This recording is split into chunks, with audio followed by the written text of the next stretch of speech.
The system of humoral immunity, B-lymphocytes. The Department of Internal Disease. My name is Izmailovich Marina Rashidovna, Assistant Professor.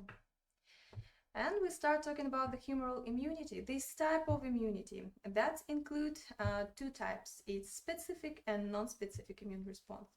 Non-specific or innate immune response include the complement system and cytokines, and C-reactive proteins and different cytokines like interferon, lysines, and others.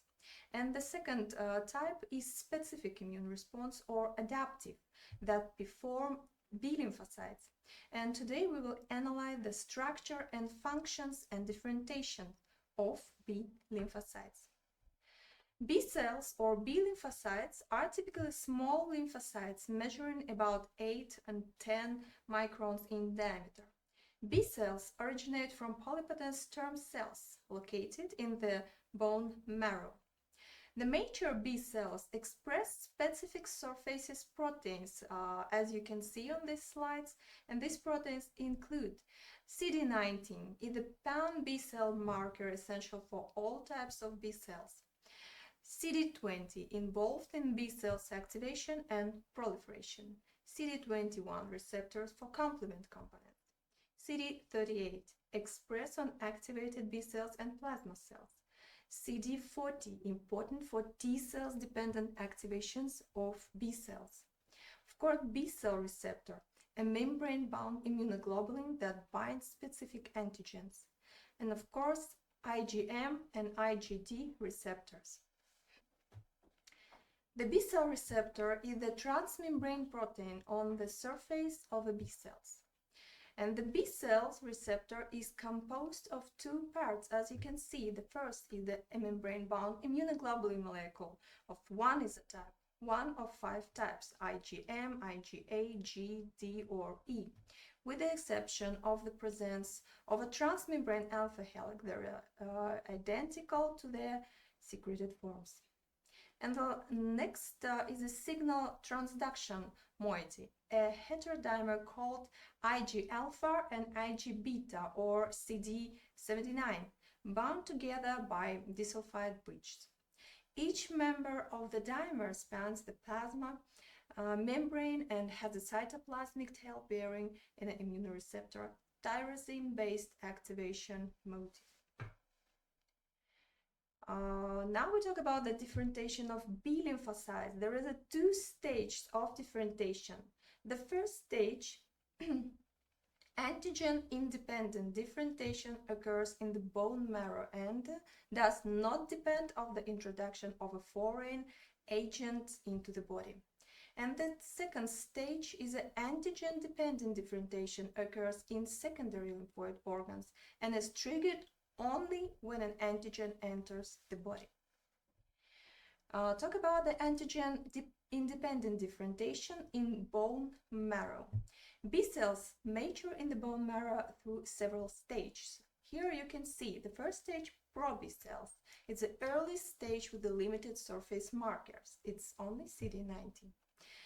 Pre-B cells, characterized by the expression on the pre-B cells receptor, and which signals for further development.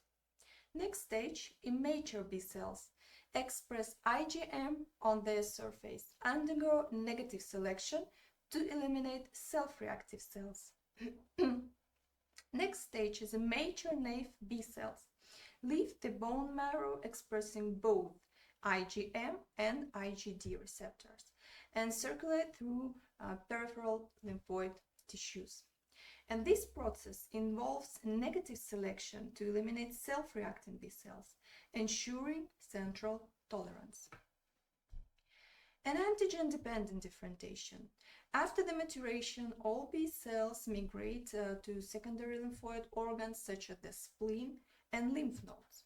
And within secondary lymphoid organs, activated B cells proliferate and differentiate into plasma cells and memory B cells.